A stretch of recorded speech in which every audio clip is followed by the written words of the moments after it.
Hi everyone, it's Miss Ann again. Did you all have trouble with those yoga positions we did yesterday? I don't know about you, but it said to hop up from the down dog to the warrior one, and I had a little trouble getting off the floor. Now, our health is important when we talk not today, but the Bible story that we're going to talk about tomorrow, so keep that in mind too. Our Bible story today is from Mark chapter 2, verses 1 through 12.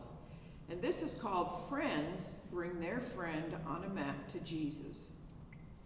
Let's listen for the hidden and surprising moments of compassion. Remember, having compassion means, I see you're hurt, I feel your hurt with you, and I'll work to ease your hurt. We talked about that yesterday. We're going to read a story that involves some heavy lifting, and really heavy lifting, a massive hole, and some neighbors who took a risk to help a friend who had lost the ability to use his legs. Listen closely to the feelings in the story. Sometimes being compassionate means that we need to be brave. One day, Jesus visited someone's home.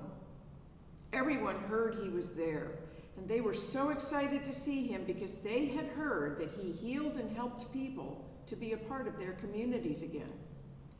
A friend who was paralyzed had his friends take him to see Jesus. But when the group got there, it was so crowded. There was no way to get to Jesus through all of the people. They had an idea. They climbed up on the roof of the house and made a hole in the roof above where Jesus was. Then they lowered their friend into the room. When Jesus saw their faith, he was encouraged. He told their friend, I see you and love you. You are made whole for your community. Your sins are forgiven. Some temple leaders called scribes were there, and they were watching Jesus. When they heard him say to this friend who was paralyzed, they were angry.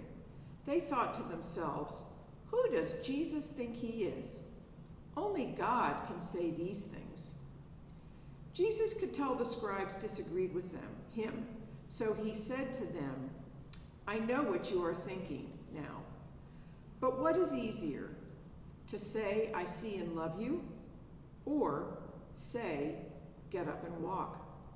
I'll show you that it's possible to do both. With compassion, Jesus turned to the friend who was paralyzed and said, get up, pick up your mat, and go home. You're healed now. He stood up amazed. He picked up his mat and went home with his friends. Everybody was so happy they praised God because they had never seen anything like this before. So, we might think we only need to be brave for big, scary things.